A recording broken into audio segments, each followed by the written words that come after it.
मैं इतना बता सकूंगा कि देखिए, कश्मीर जो भी आए, ही और शी इज़ वेलकम। तो हमारा तो मानना इतना ही है कि अभी इतने डेलीगेशंस यहाँ आए हैं, पहले भी अभी भी आ रहे हैं, और इनका एक मखसूस प्रोग्राम बनाया हुआ होता है, तो वो जस्टिस नहीं कर पाते हैं वो, न तो अपनी विज़िट के साथ तो न कश्मीर के साथ। और as a tourist you are welcome. मगर जहाँ तक मीटिंग, जैसे आपने कहा meeting with the representatives here, तो ऐसी कोई पहल कभी हुई नहीं है, खुसूसन पिछले अपने 5 अगस्त 2019 से, कि वो जो यहाँ के वाकई में जो रिप्रेजेंटेटिव्स हैं हु मैटर, उनके साथ कभी भी इंटरेक्शन नहीं हुआ है। और क्योंकि it is conduct through the government of India, तो वो जानते होंगे कि वो क्यों इनको बुला रहे हैं यहाँ, क्या करने ला रहे हैं इनको, what is the basis behind this. और जहाँ तक जैसे आप एनवॉइस की बात करें आप, ये भी अपने अपने मुल्क के रिप्रेजेंटेटिव्स हैं। सो जैसे एक अच्छा चार्टर्ड अकाउंटेंट आपकी बैलेंस शीट को देख के ही सूंघ सकता है कि इसमें है क्या, ये मत समझिए कि ये नहीं समझते हैं, देखते नहीं यहाँ क्या है, कश्मीर में क्या है, इनकी आबो हवा यहाँ की बताएगी इनको। और इतने ट्रेंड लोग होते हैं that they know what is happening on the ground. But unfortunately अभी तक कोई ऐसी पहल ऐसे इनकी तरफ से भी नहीं हुई, या अपने गवर्नमेंट ऑफ इंडिया की तरफ से भी नहीं हुई, कि एंगेजमेंट किसी के साथ नहीं हुई। जैसा अभी आपने कहा कि पीएचडी के बारे में बात की, हाँ वाकई में अभी जो रिसेंट हालिया इलेक्शंस यहाँ पे हुए हैं, पीएचडी की सदारत में हुए हैं, डॉक्टर फारूक साहब की सदारत में हुए हैं, उसमें सब हम लोग मेंबर्स हैं। और that has one very convincingly in Jammu and Kashmir. हमारे साथ तो कोई एंगेजमेंट का कोई इनका हमारे को न तो जिक्र हुआ है ना बताया गया है। सो अब जिनके से भी ये मिले, क्या करेंगे उनके साथ, क्या नहीं होगा, that they know and the government of India knows. ये तो एक निहायत ही अफसोसनाक बात है, ये एक हकीकत है, ये सब जानते हैं, बच्चा बच्चा जानता है, यहाँ का भी नहीं बाहर का भी, कि भाई जिनके साथ इनको मिलना है उनके साथ तो आप मिलाते ही नहीं हैं कभी। जब आप स्पॉन्सर्ड एक विज़िट करवाते हैं तो it is a sponsored visit, मगर तब भी जिसको जो देखना होता है, जो सूंघना होता है, वो सूंघ सकता है, he knows what is what, ऐसी बात नहीं है। और जहाँ तक 5 अगस्त का ताल्लुक़ है, 5 अगस्त को जो कुछ भी हुआ, it was absolutely unconstitutional, undemocratic, illegal, और ये हमारा मानना है। और क्योंकि हम कॉन्स्टिट्यूशन के दायरे के तहत बात कर रहे हैं, सो इसमें किसी को बुरा नहीं लगना चाहिए, गवर्नमेंट ऑफ इंडिया को बुरा नहीं लगना चाहिए, लोकल गवर्नमेंट को बुरा नहीं लगना चाहिए। भाई this is my constitutional right, जो हमको दिया गया है from the four fathers of modern India, और वो दिया गया है to the state of Jammu and Kashmir. और state of Jammu and Kashmir को आपने 2 हिस्से कर दिए, लद्दाख को मेरे से आपने हमारे से जुदा कर दिया, माने आपने एक हिस्सा ही हमारा काट दिया। और वो एक ऐसा हिस्सा है जिसकी हमारे साथ, जम्मू और कश्मीर के साथ 1300 साल रिश्ता है, 13 डेकेड्स,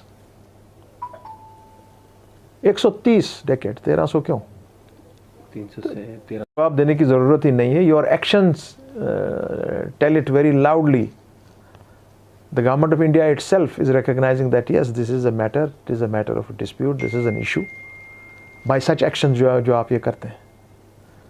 अच्छा ये होता कि यूरोपियन यूनियन को बुलाने के पहले आप यहाँ पे हमारी खुद की पार्लियामेंट्री डेलीगेशन यहाँ आए, और वो उनको खुला छोड़ दें आप, वो ट्रैवल करेंगे through out the length and breadth of Jammu Kashmir and Ladakh, आपको पता लगेगा कि कितने पानी में कौन है। एक बात।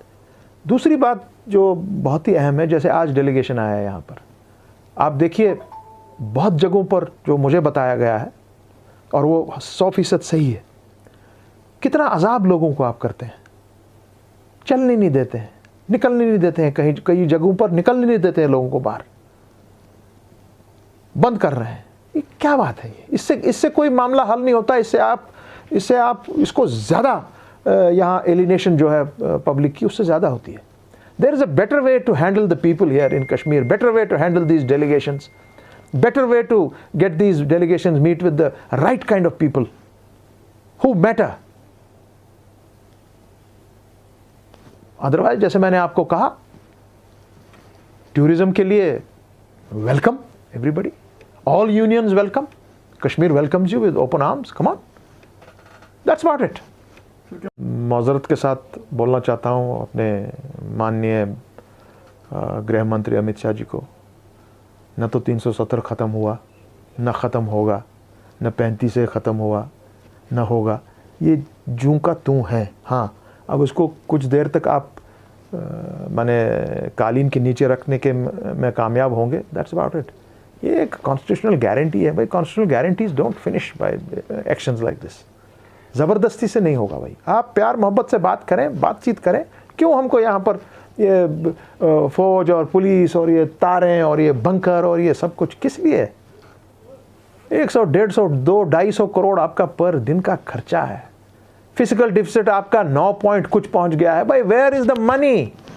इन्हीं जगहों पर आपका पैसा जा रहा है। अगर आप 200-250 करोड़ जो पर डे खर्चा हो रहा है हमारा 5 अगस्त के बाद, उसको कैलकुलेट कीजिए, ऑलमोस्ट 1 लाख करोड़ अभी तक आपने कश्मीर पे खर्च किया है और फ़ायदा ज़ीरो।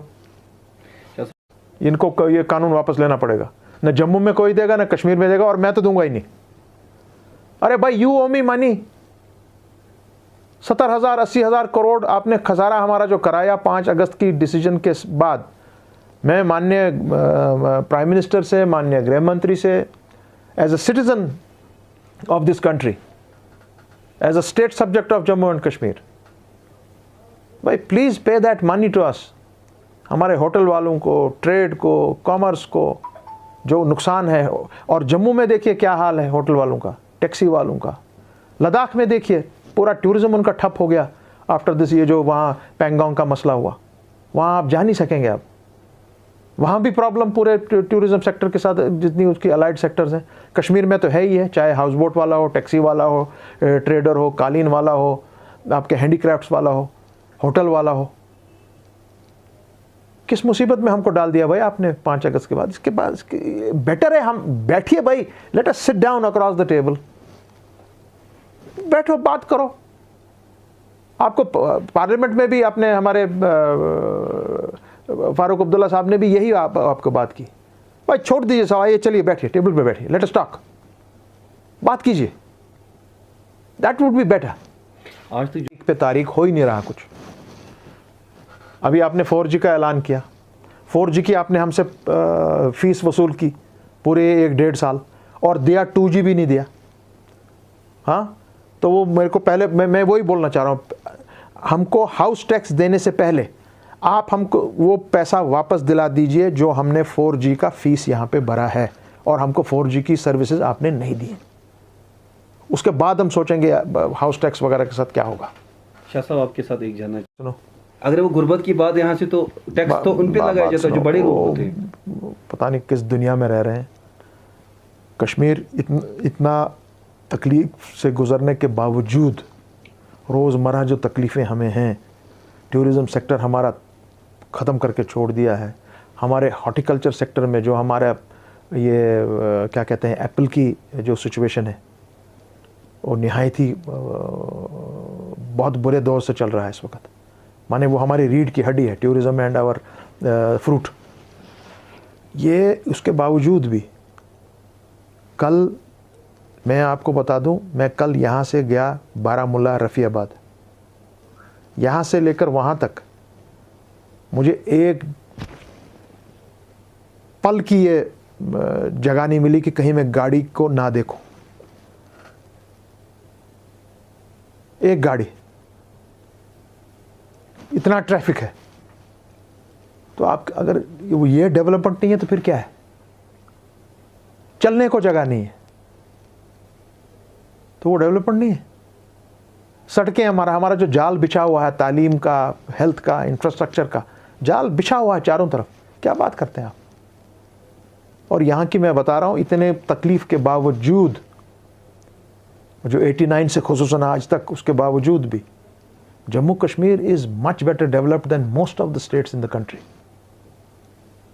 मैंने आपको भी बार बार बोला है, यहाँ पे कोई पाइप में नहीं सोता।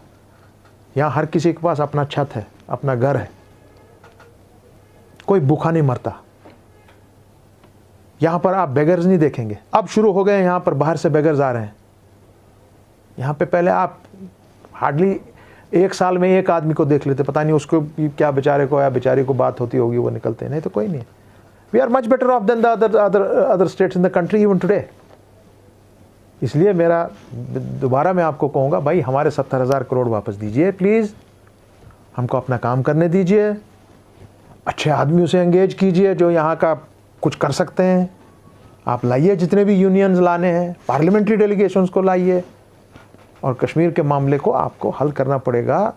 इंडिया और पाकिस्तान को बैठना पड़ेगा, ये बहुत ज़रूरी है करना है with the ruling dispensation country में, चाहे बीजेपी हो या कोई भी हो। और we have to engage with the entire opposition, we have to engage with the civil society कि भाई what is to be done here, ये बात है, ये ज़रूरी करना पड़ेगा।